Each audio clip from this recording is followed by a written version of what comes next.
Arriba.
Good evening and welcome to this regular meeting of the Council of the Municipality of North Perth. Our meeting date is Monday, January 26th, 2026.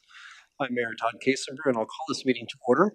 To the public, we apologize for our brief delay. We were having some technical difficulties and will note the starting time for our minutes, 7:08 p.m.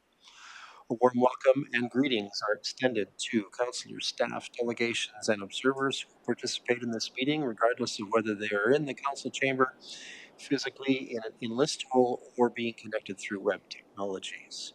We begin tonight's meeting with the playing of O Canada. Those in chambers as able are invited to stand.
Okay, apparently our technology challenges continue tonight.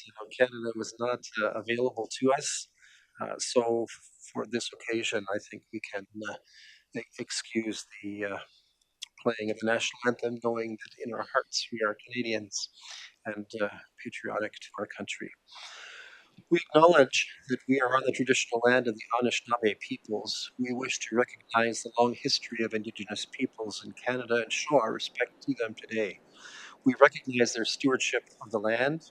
May we all live with respect on this land and live in peace and friendship.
All right, we are still troubleshooting technology, it would appear. Tonight's meeting is being streamed live, we hope, on the Municipality of North Perth YouTube channel and will be available there after this meeting as an archived video. To those of you who are viewing this meeting via the YouTube channel, a warm welcome to you. To those present in the gallery today, by attending a public meeting of the Council, you are consenting to your image, voice, and comments being recorded. Anyone who is invited to speak will be recorded, and their voice, image, and comments will form part of the live stream. The chair and or the clerk have the discretion and authority at any time to direct the termination or interruption of live streaming. Such direction will only be given in exceptional circumstances when deemed relevant. Circumstances may include instances where the content of debate is considered misleading, defamatory, or potentially inappropriate to be published. Attendees are advised that they may be subject to legal action if their actions result in inappropriate and or unacceptable behavior and or comments. Thank you. This time we'll call for decorum as I usually do and note regrets tonight from Councillor Leanne Andreessen. Let us move to item 5 on our agenda pertaining to pecuniary interest. Members of council have full lives with engagement in the community. Sometimes they may find themselves with a potential financial or pecuniary interest in an item at the council table. Provincial legislation mandates councillors to declare this interest and, in so doing, avoid direct involvement in the consideration of voting on the item. I invite all councillors with a perceived pecuniary interest, including those who have already so declared in writing, to verbally advise the chair in public session. Documentation is to be submitted, if not already done, pursuant to council procedures. Councillors may declare now or at any point in the meeting should such interest be recognized. Ahead of the meeting, we've had a note from Councillor Richardson. Councillor Richardson, the floor is yours. Thank you, Mayor Kasenberg. I would like to declare a pecuniary interest on item 15 of the first point of in our closed session, and as well as 17.1, the confirmatory bylaw. Reason being is that I have family that are involved with the item being discussed. Thank you. Thank you. Anyone else wishing to make a declaration at this time? I'm not seeing any expression of interest there, so let's move on. As chair of the meeting, I'll manage the floor proceedings tonight and largely in accord with our agenda and rules of procedure. Some may be participating remotely by web conference. Should they wish to speak, they may draw the attention of the clerk to this using the conference technology's text chat function. If technical difficulties arise for remote participants, I will advise. We're having some ourselves. Let us now focus on the people's business. Part of that focus is achieved when those in chamber silence and put away their phones. Regarding item 6 of our agenda, I have a resolution for our consideration to approve the agenda as follows. The agenda for tonight's meeting be approved. Moved by Councillor Anstey, seconded by Councillor Rothfeld. Thank you. Any discussion or debate? Seeing none, let's have that vote.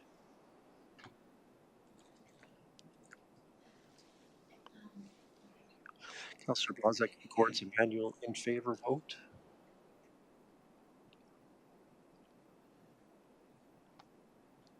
And that is carried. Thank you. Let's turn now to item 7 on our agenda, the so-called consent agenda. Consent items are placed on our agenda because they are believed to be non-contentious, yet they may warrant council's recognition and or action. Grouping them expedites our business. However, any councillor wishing to extract an item from the consent agenda for discussion, debate, and individual action may do so. There are 23 items on our consent agenda tonight, including the minutes of our last regular council meeting. Councillors, anything to extract here or any corrections you'd like seen made to the minutes? Councillor Blazek. Thank you through you, Mayor Kasenberg. Good evening, everyone. I would like to further discuss 7.9, the City of Peterborough sustainable funding through our police services. Okay, 7.9, thank you. Councillor Rothwell, I thought I saw you wave your fingers. Good evening, Mayor Kasenberg, council, staff, and public. 3 items, please. Item 7.8, the AMO letter regarding recommendations for successful Conservation Authority transformation, as well as item 7.2, MEPCO and AMO Bill 68 fact sheet, proposed owners governance changes. And lastly, Municipality of North Grenville, Merrickville, Wolford Village, OPP Detachment Board regarding enhanced school bus safety, please. Which number was that one? 7.13. 7.13, thank you. Okay, anyone else? All right, let's do it in the order we saw it. Councillor Blazek, the floor is yours. Thank you through you, Mayor Kasenberg. Bear with me. I have not succeeded in getting my system to do what I need it to do, so I'm just going off of the notes I made earlier. As I said, the City of Peterborough put forth a resolution regarding sustainable funding for police services. Policing is a provincially legislative responsibility, yet municipalities are bearing the brunt of the cost to implement provincial mandates.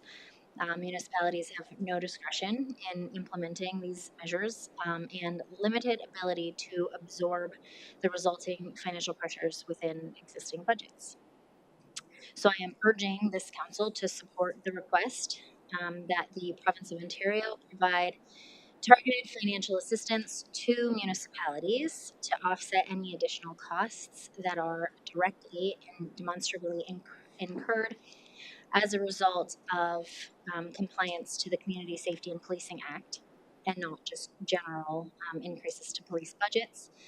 This resolution further urges that the province of Ontario review and reform its current policy, grant programs to ensure more equitable distribution of funding to municipalities, so that communities with growing populations and expanding service demands receive fair and sustainable provincial support. I would like to move that we send a letter of support to the City of Peterborough um, through their resolution for sustainable funding for police services, and that we forward that letter to all relevant governing parties. Okay, thank you. Clerk's table, you got Councillor Blazek's intended resolution, one of support for this letter from Peterborough. Considered moved by her. Colleagues, anyone wishing to add their voice to this as a seconder? Councillor Johnston, thank you. All right, discussion, debate. It seems to be a hot topic, the topic of police costs right now. The province, of course, through its wisdom, has tried to cap OPP costs at 11% increases. But of course, not every community is covered by OPP and has local municipal police forces. Peterborough would be one of those communities that has a local police force, and it's severely buffeted by the demands that come from growing and from the changes in society that we're seeing. So it certainly does feel like an appropriate move from my perspective, and certainly at Roma, we heard some discussion about just this topic. So quite timely in the aftermath of that discussion there. Anyone else? Any comments on this one? Okay, you've got something ready for us to consider. Let's have a look and have that vote.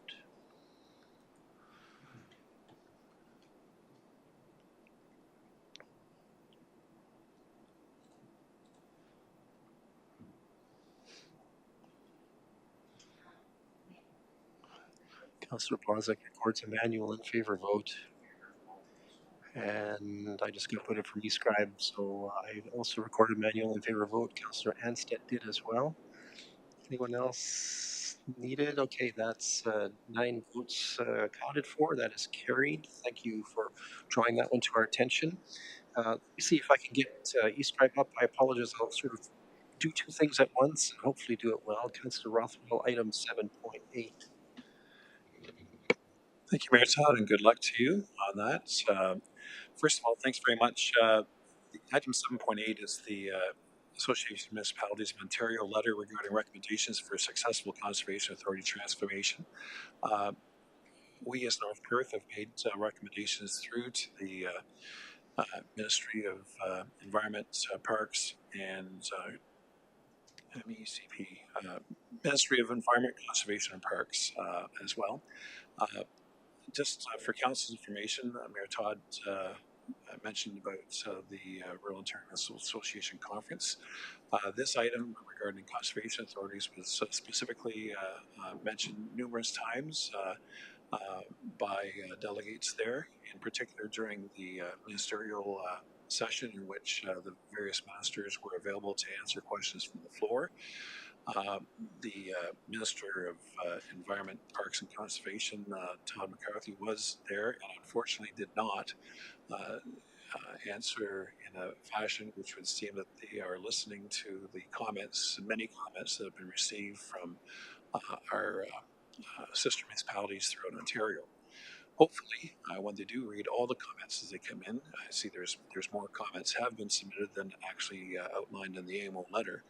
That they will, the province will actually realize that they need to listen to the local voice, which pays the majority of the costs, certainly far more than the province's somewhat 5% of budgets, depending on the Conservation Authority.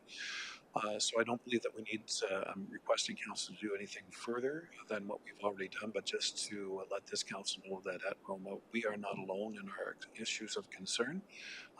Not only municipalities, certainly conservation authorities and other members of the public have been very clear in their concerns expressed regarding the proposal for changes which are planned to take 36 conservation authorities down to a small number, 7, I believe. Thank you, Councillor Rothwell, on that one. Certainly, just testing whether you see what I see. I would say that the letter that we sent in on behalf of this council actually had a sturdier or firmer position than AMO's position on this matter. Was that how you saw it? It looked like we were a little sterner about our feelings with regards to that issue. I agree, Mayor Todd, and I would simply say, even though AMO is the voice of all municipalities of Ontario, I think because they are the voice of all municipalities of Ontario, perhaps they needed to temper some of their comments. Well, thank you. Interesting observation. I appreciate that. All right, let's move to item 7.2 about MEPCO. Thank you very much, Mayor Todd. And again, for members of council, the proposal of Bill 68 by the province to propose OMER's governance changes affects this municipality as every other municipality, as well as our workers that are in the OMER's program, of which I myself am a recipient of, part of the member of OMER's during my public service career. The proposal was not requested by either municipalities or the OMER's members, so therefore it is seemingly caught us unaware that this issue was needed to be drawn to the province's attention. To be clear, the province of Ontario has no direct input in terms of financial or governance of the OMER's plan. I believe that with direction from council, we could request staff to bring forward an additional AMO. There's a resolution which has been drafted for council's consideration, and I think it would be fair if council agrees, I would put forward a motion that we request staff to bring forward the resolution which has been proposed by AMO for our it was by AMO regarding the response to the province's proposed changes under the Bill 68 proposed governance changes for owners. Thank you. Okay.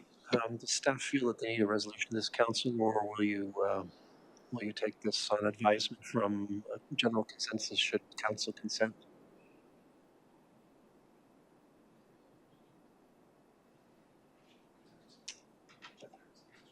General consensus is fine. All right, colleagues, let me turn to you briefly then.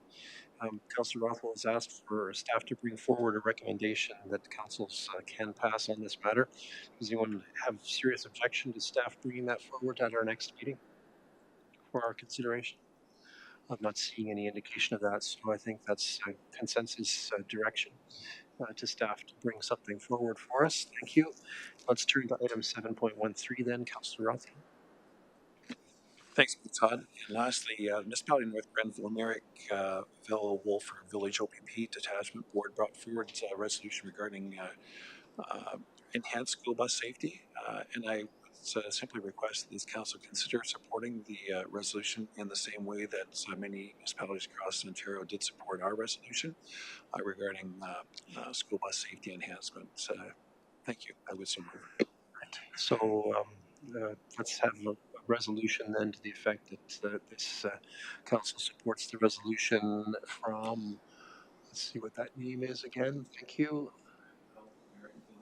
Wolford Village. There you go. He said it. You track it down and sent to the relevant stakeholders, which I think would include all other municipalities. Certainly, we've shown leadership in this issue in the past for the school bus arm cameras, so I think all municipalities should hear from us once again on this matter. All right, moved by Councillor Rothwell. Can I call for a seconder? Councillor Kozik, thank you. Any discussion or debate on this one? Seeing none, you think you have something? All right, let's give it a try. See how many of us can actually vote online.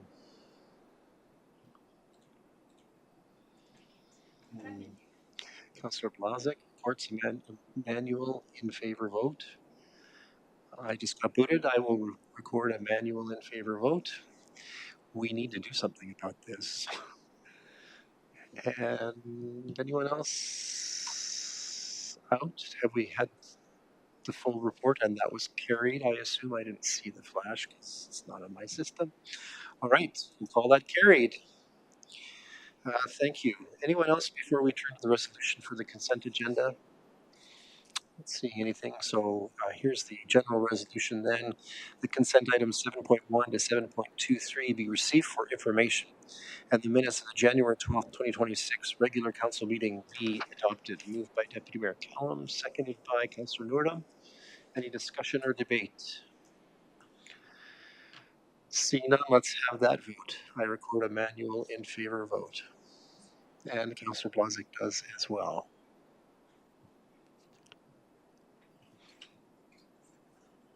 And that is carried. Thank you. At this time, we're going to move to agenda item number 8. We have no delegations to council tonight. We also do not have any public meetings warranting a recess through council, which allows us to move along to item 9 on our agenda. First, let us consider an item from the Development and Protective Services Department as item 9.1 of our agenda. In item 9.1.1, council is invited to endorse a staff proposal for the single source purchase of a new fire tanker for the Moncton Station. Call on Chief Jenny Pape, our Director of Development and Protective Services and Fire Chief, to address this item. Welcome, Chief Pape. Thanks, Mayor Todd. Good evening, council. Microphone. And Thanks, Mayor Todd. Good evening, council. Moncton's tanker, Unit 33, was purchased in 2003 and is due for replacement in 2028. However, based on current build times, the truck purchase was included in the 2026 budget to ensure delivery by 2028. Credit for the truck spec is given to former Fire Chief Ed Smith, a large truck mechanic who drafted the spec when a tanker was purchased for the Moncton Station in 2021. Minor changes were made for this purchase to meet 2026 requirements. Proposals were reviewed by Deputy Fire Chief Dennis McEwen, Fire Prevention and Public Education Officer Scott Wolski, who is a mechanic, and myself. The proposal received from Metal Fab Limited includes a heavier rear axle and suspension, heavier duty tires, and heavier gauge steel compartments, providing a more durable apparatus. More than half of NPFD apparatus have been manufactured by Metal Fab, including a tanker and 2 pumpers purchased in 2021. Standardization of fleet allows for greater operational and maintenance efficiencies. Further, Metal Fab is a Canadian manufacturer located in New Brunswick that has made arrangements with CMAX Fire Solutions of St. Jacobs, Ontario to provide warranty and other repairs. I'm happy to answer any questions you may have at this time. all right, thank you, Chief Pape. Colleagues, questions, first comments on this matter?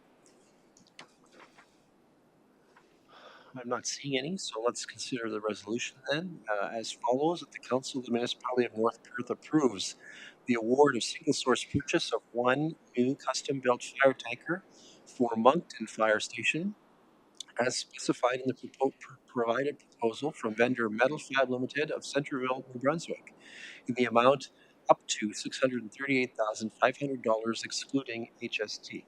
Moved by Councillor Rothwell, seconded by Councillor Richardson. Any discussion or debate? Adding to the fleet. Let's have the vote. I record a manual in favor vote. Councillor Blazek records a manual in favor vote. And we have all 9 of us accounted for. That is carried. Thank you, Chief Pape. That was easy. Let's move next to an item brought by the Strategic Initiatives Department under 9.2 of our agenda. In item 9.2.1, Council has the opportunity to learn about the results of its commissioned retail market demand study. I call on North Perth Economic Development Officer Kim Couch to speak to this item, inviting any others who may be warranted at her discretion. Ms. Couch, welcome. Good evening, Mayor Kaysenberg, and good evening, members of North Perth Council. Today, we're pleased to present the results of the North Perth Retail Market Demand Study Capital Project. The most recent study prior to this was completed in 2018, and as you know, significant commercial and retail landscape changes have happened since that time. Tate Economic Research was awarded the contract for the study in August of 2025, and the research took place over the fall of 2025. The goal of the project was to evaluate the impact of those changes, plus assess current retail sector supply and future demand considering anticipated population growth. Considerable or comprehensive local data analysis and community engagement were part of this study. The retail study findings and accompanying recommendations are being presented for council information and will inform future staff priorities and support business expansion and development opportunities, plus those new businesses considering startup in North Perth. There is no financial implication to the study at this time, and the full study will be available to the public, including businesses, on the municipal website. So we are happy to have Samir Patel, who is with Tate Research, with us this evening. He said he could hear and he could see. So hopefully that's still the case. He does have a presentation as well. Thank you. I have some feedback, so I'm just wondering if you can hear me.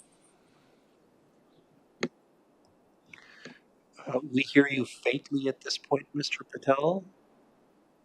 How about now?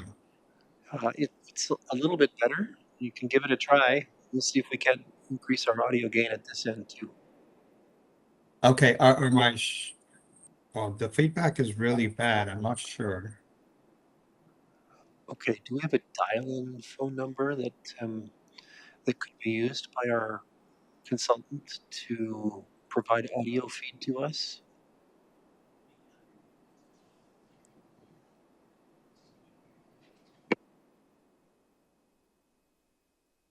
How about that?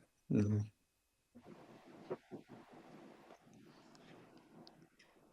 Now? We can hear you. Can you cope with what you're hearing? I just hear an echo of myself, but I can work through it. That's fine. Okay, we'll Okay, try to minimize microphones on our end and let you go. okay. Thank you, Mayor Kasenberg, members of council, Tim, and staff. First of all, let me apologize for not being there in person. It was my intention. My name is Samir Patel. I'm a vice president at Tate Research. Last year was my 20th year with Tate. There's a significant amount of data and findings in the report. Keeping in mind the time limit, I will briefly summarize the main findings of the report in this presentation. Throughout this presentation, you'll hear me use the words retail, service, and commercial. Retail refers to hard goods such as clothing.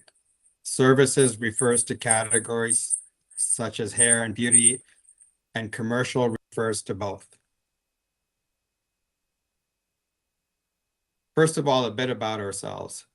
I've lost my feedback, so can you still hear me? We can. Okay, thank you. First of all, a bit about ourselves. Tate Research is a commercial real estate consultancy and was founded in 2003.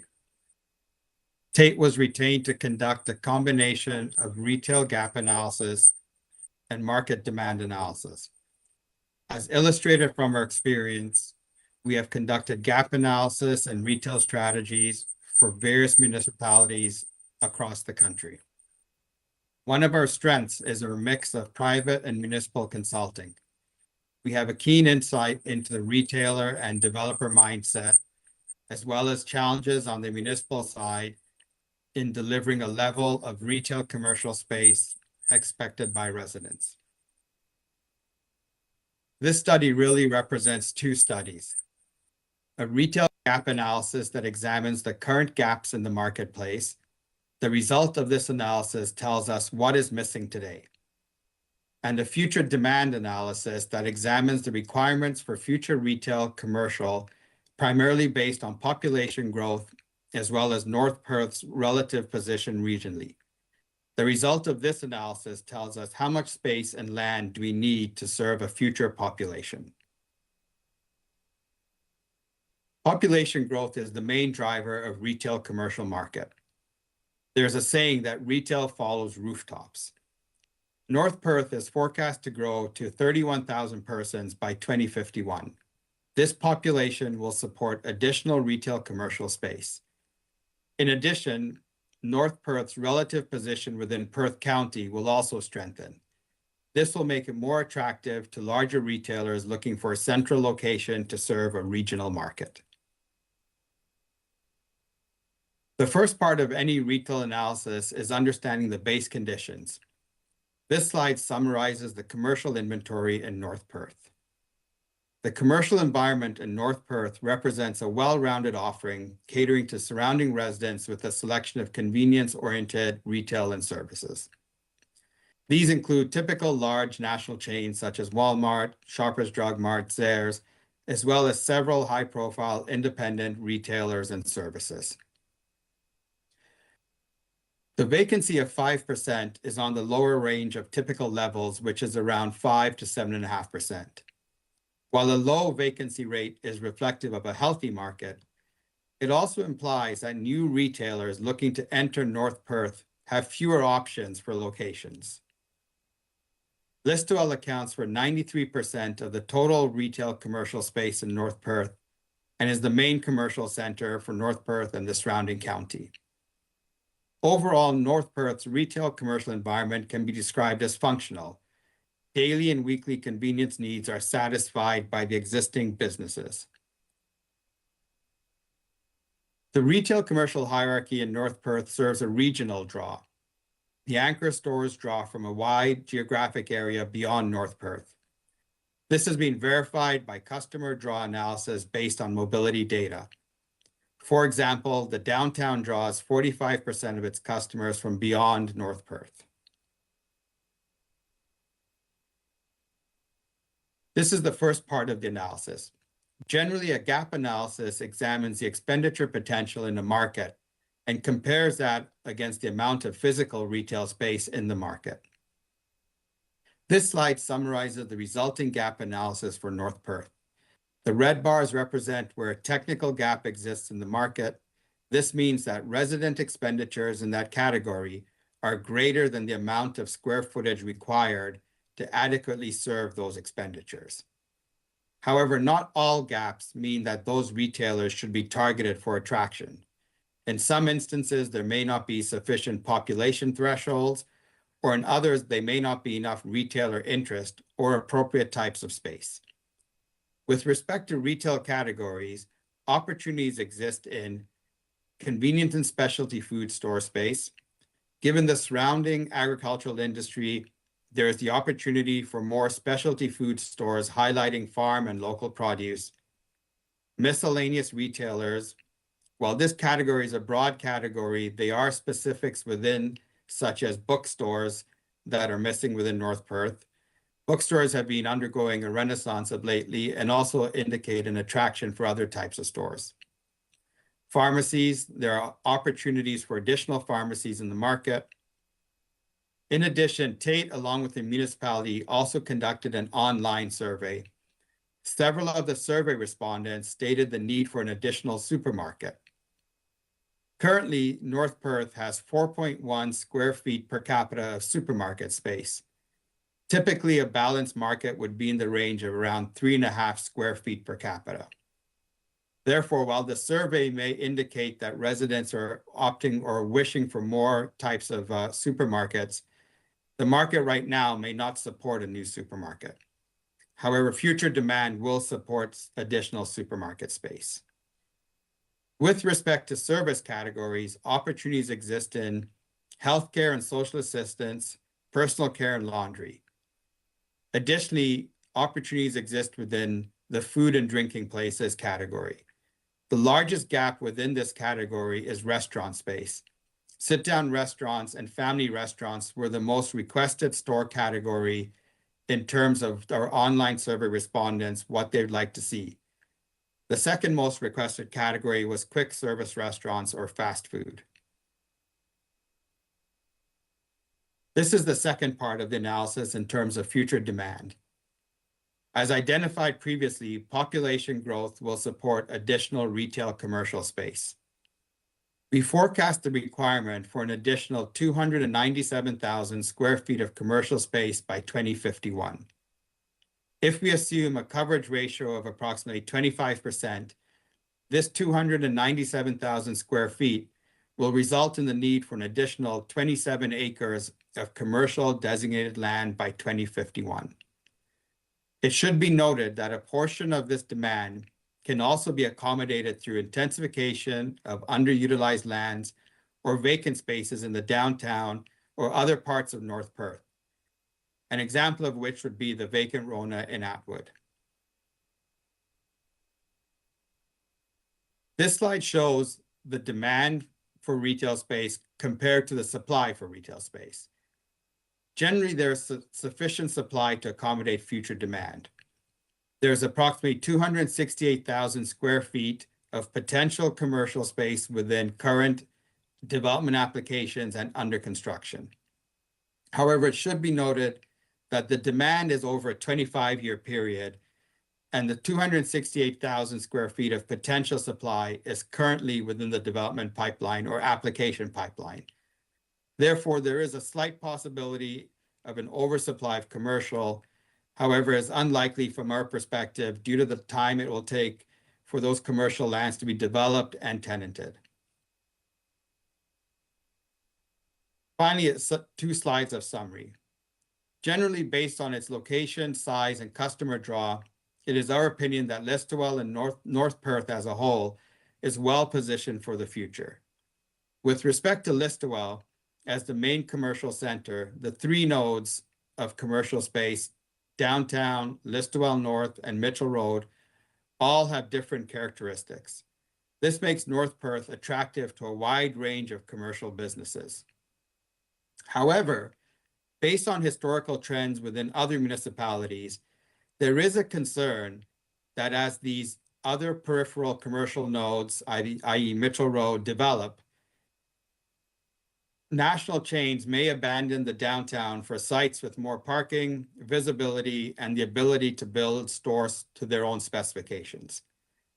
To mitigate this, we are recommending the municipality should continue to support existing tools and potentially develop new tools to support the downtown. These types of tools and recommendations they fall into 3 main categories. Downtown physical attributes, and this is to create a plan for public realm improvements, such as short-term activations as planters and artwork, to longer-term considerations of more sidewalk, curb appeal through activations such as patios, and over longer term, making the downtown more attractive with areas to what we refer to as dwell time, which says increase the time you spend in the downtown through park-like spaces or seating. The second recommendation is small business attraction, and this would be to amend the downtown areas and community improvement plan to provide grants to cover the cost to fit out spaces. For example, restaurant spaces are highly sought after. However, the cost to actually fit out fire retention hoods is very expensive. And financial incentives to attract neighborhood serving occupants. The final recommendation is for national chain attraction. Most national retailers require a significant amount of data for them to make a decision on where to locate. The municipality can help with this in terms of collecting ongoing data, such as visitor counts through either mobility data or postal code collection, as well as ensuring that the municipality has on hand a current list of commercial spaces that are available to lease. Thank you for allowing me to present our findings, and I hope the remote part wasn't too difficult to follow. I'm hoping there'll be some questions now. Thank you. Thank you, Mr. Patel. interesting update. It's been a few years since we've had such a study performed in our community, so we've learned a few things of how things have progressed. Colleagues, Sorry, questions? I'm sorry, I can't hear you. Oh, do we have any way to help us be heard by him? Or will we have to send questions by text? Mr. Patel, can you hear me? Very faintly. Okay, so same problem now in reverse. All right. We'll do our best. Colleagues, any questions? Councilor Neal? Thanks, Mayor Kasenberg. We'll see if questions work. Can you hear me? Yes, I can. Okay, perfect. So on page 124 of our agenda, well, thanks for the report, by the way. So when people were asked about the current offerings, 22% was concerned over the oversaturation of fast food, cannabis stores, and even nail salons, and they're requesting more sit-down restaurants. Is there much that we can do as a council when it comes to, say, zoning? Because normally when a proposed plan comes towards us, it's kind of marked C5 or commercial zoning, and from there on, we're kind of, yeah, that's it. And then the market kind of demands what the market demands. Is there anything that we can do on that front? Just curious. Thanks. Thank you.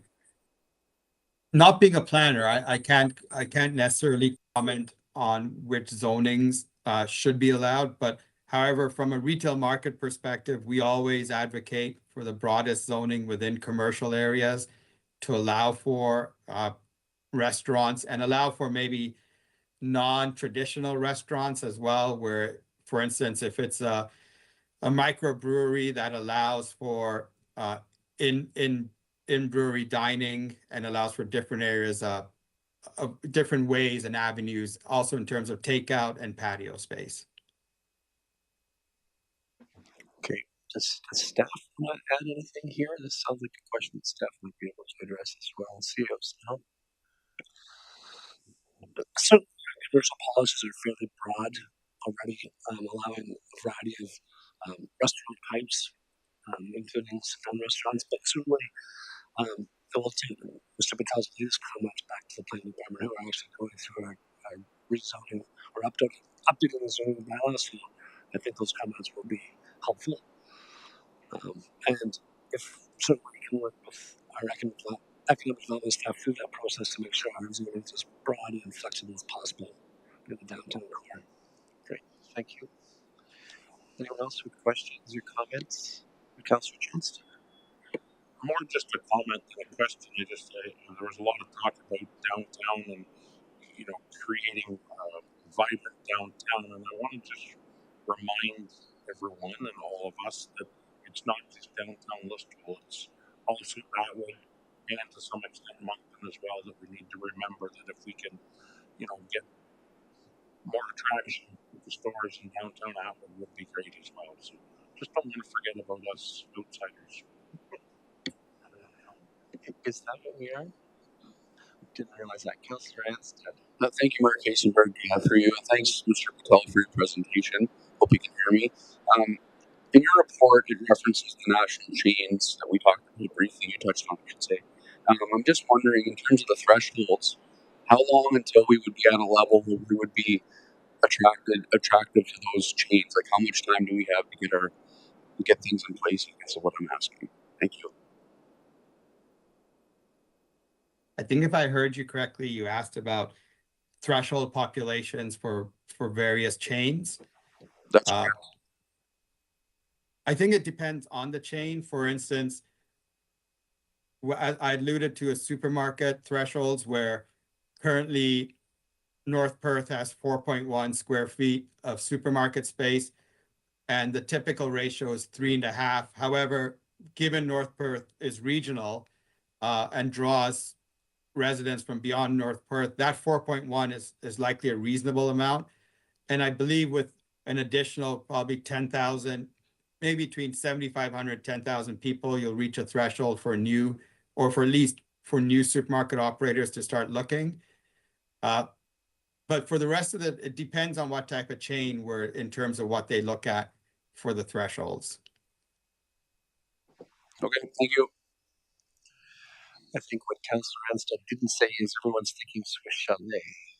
I think that's what people want to really know is when is Swiss Chalet going to arrive? And I have no answer to that to those who are watching this in the public domain. Right. Anyone else with questions or comments? All right. Thank you. Mr. Patel, thank you. We're going to take a resolution now to receive your report. As follows, colleagues, that the Council of the Municipality of North Perth receives the North Perth Retail Market Demand Study 2026 for information. I call for mover Councillor Johnston, seconded by Councillor Richardson. Any discussion or debate? Seeing none, let's have that vote. I record a manual in favor vote. Oh, Councillor Kozak just won the lottery. All right, and that's carried. Thank you. That concludes item 9 on our agenda. It allows us to move to item 10 on our agenda. Does any member of council wish to ask for a report from staff or from the committee? Councillor Gordon. Thanks, Mr. Greenberg. I have 2 requests tonight. I was already in conversation with our public works manager, Matt Robb. I was wondering if we can get staff to look into maybe seasonally closing roads on Municipal 511. Some of our no winter maintenance roads sees a fair bit of traffic when the highways close. So I'm just wondering if we can put that towards our public works staff. Can you elaborate a little bit? I'm not sure I got your intent, so help me unpack.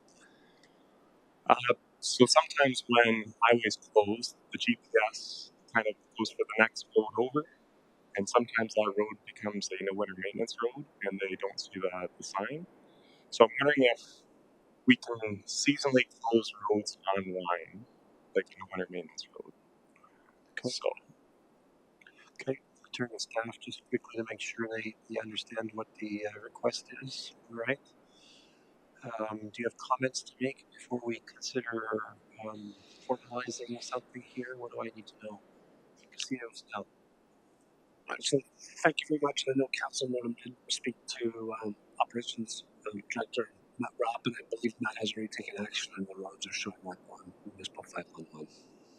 Okay, and Councilor Duncan is showing me a copy of the map. I did notice that myself when I was looking at it earlier today. So they're all marked.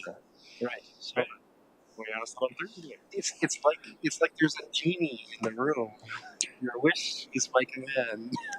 All right, next up. Okay, hold on.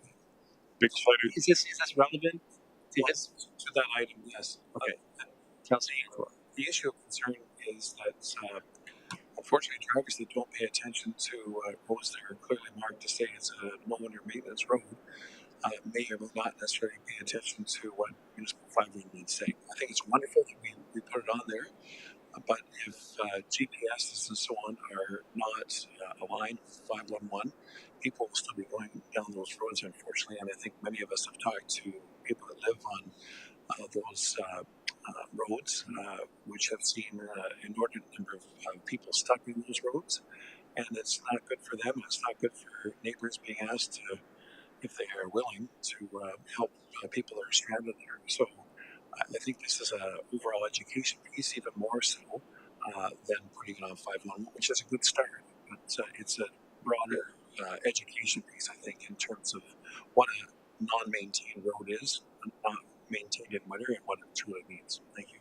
Thanks. Let me offer a comment. There have been a number of winter maintenance issues that have sort of come to all of our attention, I'm sure, people reaching out to us and letting us know how they feel about various aspects of this. Certainly one of the ones that I heard a lot about is why isn't there more salt being used? And in fact, there's a good technical reason why there isn't more salt being used. But part of this is about the education of the public. So to your point, Councillor Rothwell, I think perhaps we can ask staff gently to take note that it's council's desire to have continuing education in our social media streams and through various channels that we use about the various aspects of winter road use, which includes this issue. Thank you for raising it, Councillor Nordum, and backing him up on this, Councillor Rothman, and certainly something about salt use, because people seem very confused about why we're not just drowning our roads with salt at this point. Okay, staff kind of got that one. So, have any concerns about staff working on this? CAO now. I can add to that some of the most major GPS and mapping software are picking up ISPO 501. For example, Google Maps is picking up ISPO 501 data now, which is very helpful. But there could be some applications that people are using that aren't picking up 511, and unfortunately, they're probably not going to see our social media posts either. But we can continue to try and push that out. And you can reach out to their friends on Facebook and ask them to call them out of the terrible snow. How's that? I can see that as a headline in the newspaper all of a sudden. Mayor says reach out on Facebook for tow support. Okay. Colleagues have sympathy for me. All right. Councillor Nordum, you have another point. Yep. But yeah, just thank you to staff. We just had that conversation on Thursday, and things are already got started. So great. My second request would be towards maybe the police services board. Earlier last week, it came to my attention talking to some of the large animal vets. When Highway 23 was closed for multiple days, I believe it was around 4, they did not have access to the clinic, so they couldn't pick up surgery packs or drugs for large animals. So uh, they were blocked, and they called the police services, and then they were not able to get to the clinic, even if they sent one person. So I'm wondering if maybe the police services board could maybe have a conversation, put together a contingency plan with Heartland Vet Services. So I don't think the police detachment board has the kind of authority or power that you think it does on that front. So that's the first point. I think, if anything, um, it may be that staff across the organization should respond because of the concerns that you're facing may represent a multidisciplinary solution set. But certainly, I don't think the police attachment board has that kind of authority to direct police in the face of decisions that have been made above them. I'm not really looking for to direct. I'm just more looking to maybe have a conversation on maybe what can be done. Because I mean, it is a very necessity in our rural community for all the livestock producers in Perth. So Right. I mean, I think we've seen some exceptional circumstances. Um, it's something that I can raise with the clerk of the detachment board to see whether there's an appetite for this or whether there's any conceivable action that the detachment board can take or mediate or facilitate. But I'm not convinced that it's a typical solution set. You know, a lot of what we do is we make recommendations to the municipalities, and that's certainly not what's happening these days. They're certainly at our next meeting, for example, we're going to talk about permanent installation of winter road closure signs like Different County has, so that we can pursue an easier path to closing roads and having police maintain their own safety instead of being busy putting up barricades. So that's the kind of thing where it's not the police services or police attachment board that actually makes the decision, but it can advocate to the 3 lower tier municipalities that they do their part and advocate to the county that it do its part. So to some degree, there's an advocacy role, but not a lot of authority when it comes to dealing with actual road conditions and so forth. maybe secondary, you might ask the CAO, is there another avenue that North Perth Council can go other than the police services board, or Thank you, Councillor Nuno. Through you, Mayor. I was just looking up legislation, and I think the exemptions are made through either through the provincial Highway Traffic Act or regulations to the Highway Traffic Act. I'll have to look. We'll have to look into that additional. Um, Certainly, maybe we could do a two-pronged approach. If the mayor could take this to police service board and see if there's anything, and we can look at it from the staff perspective to see what the regulatory framework around exemptions to closed roads are. I will commit to taking it through my channel. Thank you. Do you want a report from staff? Staff, like CEO Snell, you're saying you'll bring forward a report. Do we need to give you direction to that end? Okay, so this one, then I'm going to consider, Councilor Nordum, that you're the mover on a resolution that directs staff to bring forward a report to address this matter. You kind of got the gist of it. All right. Councillor Johnson will be our seconder. Thank you. Any discussion or debate further? All right. Clerks, you with us? Okay, so let's have that vote. I'll record a manual in favor vote.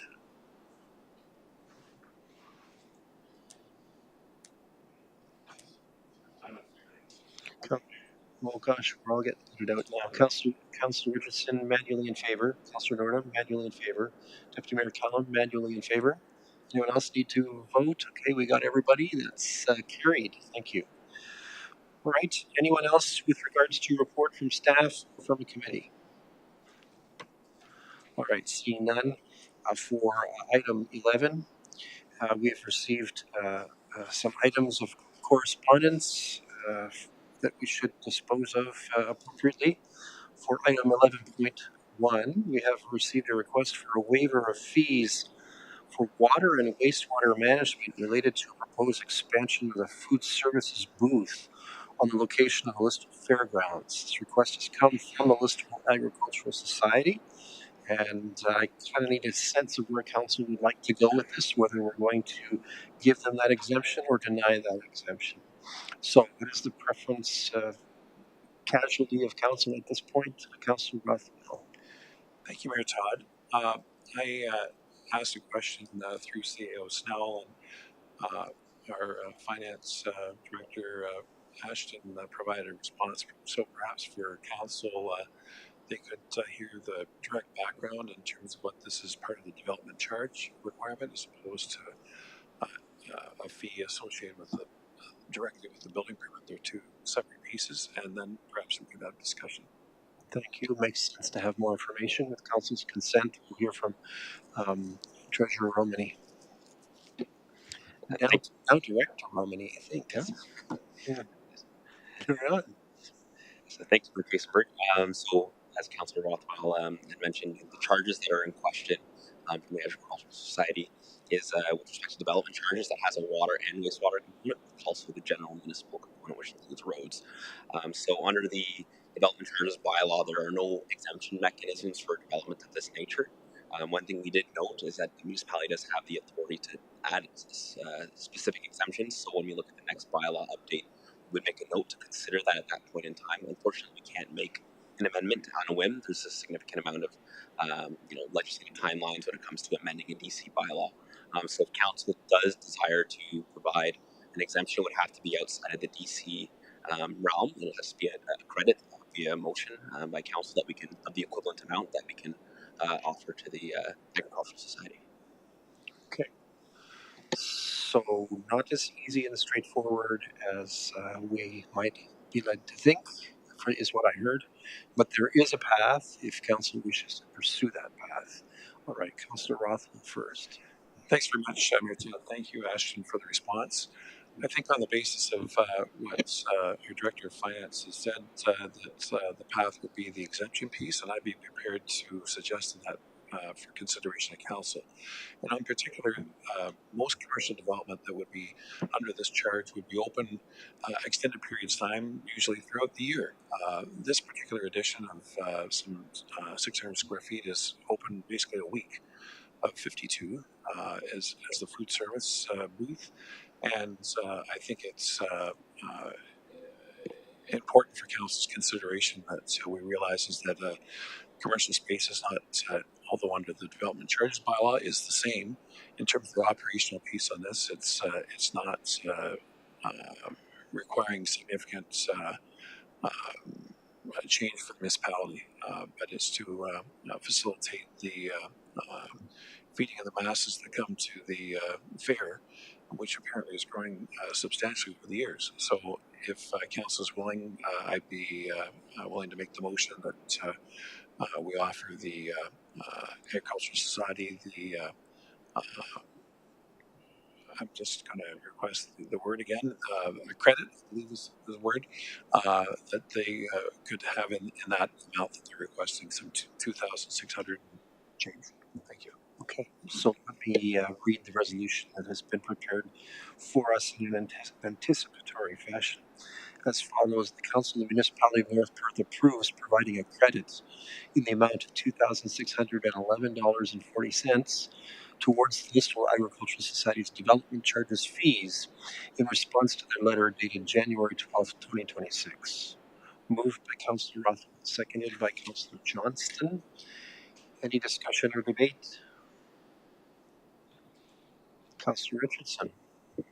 Thank you, Mayor Kasenberg. I'm just going to bring the other side of it. I also want the council to be aware that even though I understand the commercial viability of being open for such a limited amount of time, is that there's an opportunity to set a precedence here. I know that I've been discussed with that. But service clubs do fantastic items for the municipality. I'm trying to recall if we have done anything in the past. It was before the DCs had gone up, or CAO Snell, about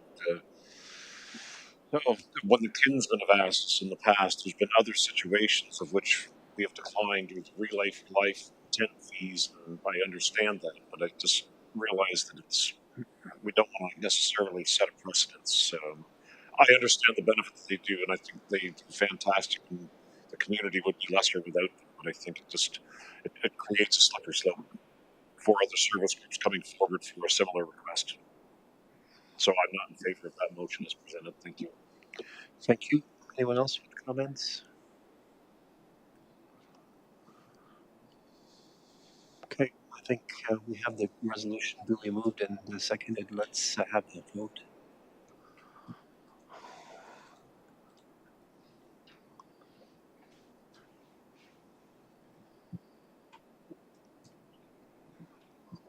I will record a manual in favor vote.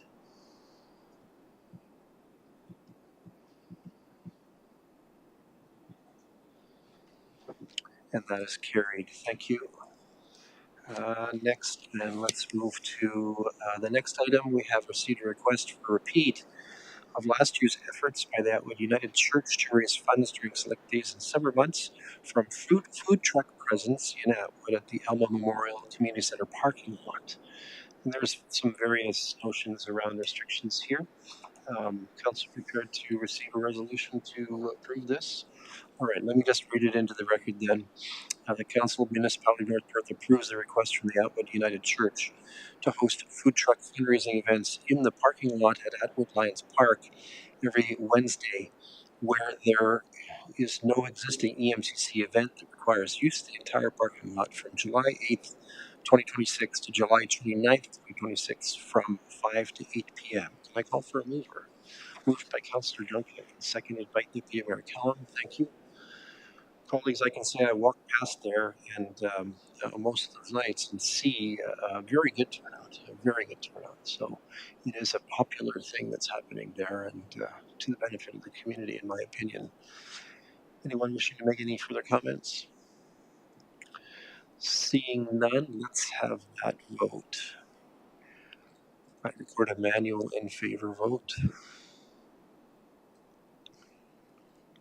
And that is unanimously carried. Thank you. At this point, we're going to turn our attention to the consideration of bylaws that have been recommended to us for action. We have 4 of them tonight. The enabling resolution outlines for each bylaw its number and purpose. Before I read the resolution for passing these bylaws, does any councillor wish to extract one or more of them for a more fulsome consideration or an individual or recorded vote? Okay, I'm not seeing any evidence of that, so let's read the resolution as follows: that the following bylaws are hereby passed. 4-2026 being a bylaw to provide for an interim tax levy for the year 2026 and to provide for penalty and interest. 5-2026 being a bylaw to amend bylaw 120-2025. 6-2026 being a bylaw to amend bylaw 144-2023. And 7-2026 being a bylaw to authorize the signing of transfer payment agreement with His Majesty the King in Right of Ontario, as represented by the Solicitor General. Moved by Councillor Rothwell, seconded by Councillor Duncan. Thank you. Any discussion or debate? Seeing none, let's have that vote. I record a manual in favor vote.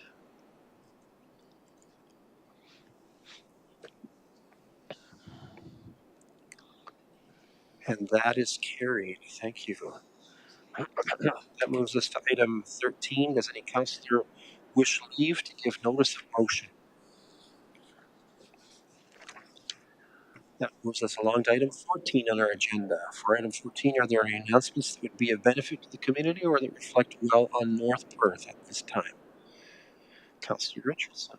Thank you, Mayor Kasenberg. I would just like to extend thanks from the community for all of our road operators and plow operators for everything that they've done, because they've certainly had their hands full for the past couple of weeks. Just kudos to them. I know there's only so many hours in the day, and there's always people moaning and groaning that they're not done first. But I would just like to thank all of the county and the municipal staff who've been looking after our snow clearing. They've done a bang up job. Thank you. Well said. Thank you. Councillor Rothwell. Thank you, Mayor Todd. Last Monday at the Realtor Association Conference, North Perth resident Lexi Johnson was presented with Outstanding Rural Youth Leader Award by the Minister of Rural Affairs. And certainly it was a time of pride, certainly for her mom and dad and well, the entire family, including myself as one of her uncles. So she certainly represents North Perth well as a CNE ambassador. So it was a proud time, and thank you very much.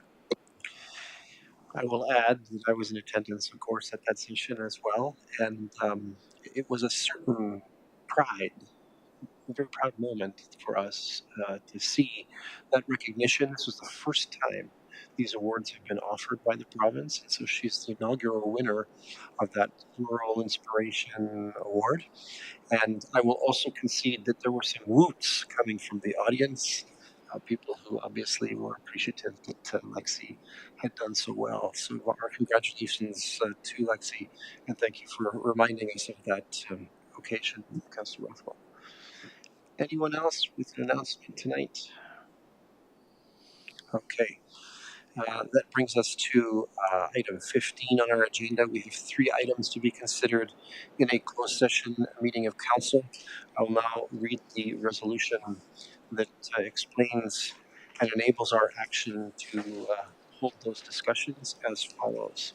The council proceeds in camera at 8:16 p.m. to address a matter pertaining to the following. First, proposed or pending acquisition or disposition of land by the municipality or local board regarding part of Plan 165, lots 11 to 15, part lots 16 and 17, South Main Street, lot 15, and part lots 16 and 17 North Alma Street, RP 44R 671, PT Part 1. A proposed or pending acquisition or disposition of land by the municipality or local board regarding Maitland Avenue South, and the security of the property of the municipality or local board regarding cyber security incident. Can I call for a mover?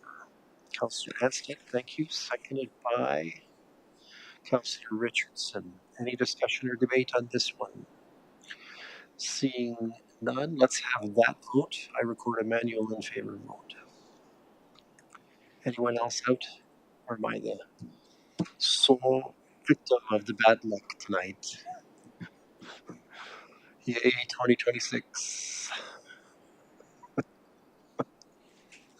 And that is carried. Thank you. All right, colleagues, We're going to reconfigure our audiovisual. Those who've been invited to stay should remain. Those who have not, you know what to do. We're going to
Testing, testing.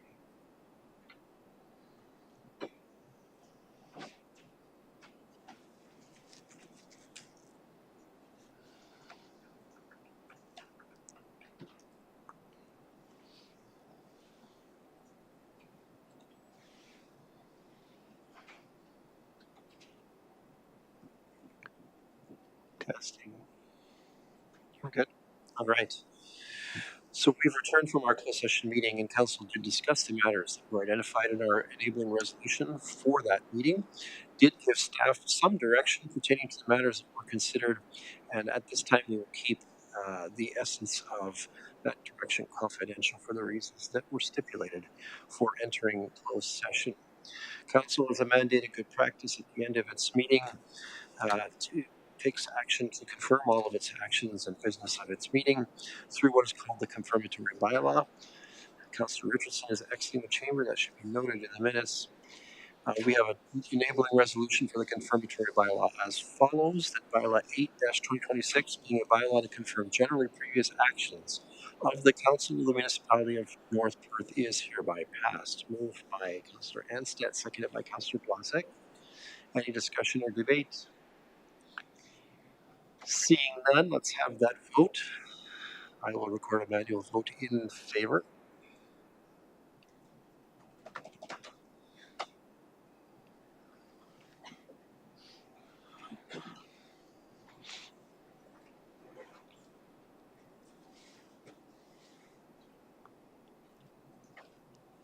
And that is carried. Thank you. We will bring back Councillor Richardson. He gets to hear the usual declaration. Colleagues, for our bylaws that touch on provincial priorities that were considered and passed at tonight's meeting, I am in support and will not execute a veto. This information is provided to you and will be provided to the clerk as part of my required duties as mayor.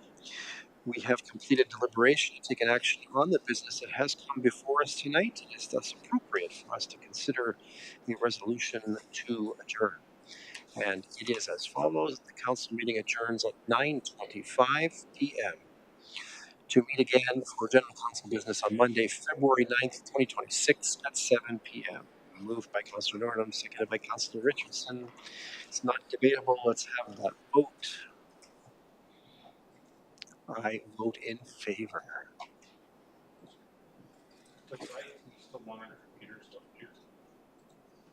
We're not done yet, Dave. Hang on. And that, we're waiting for one.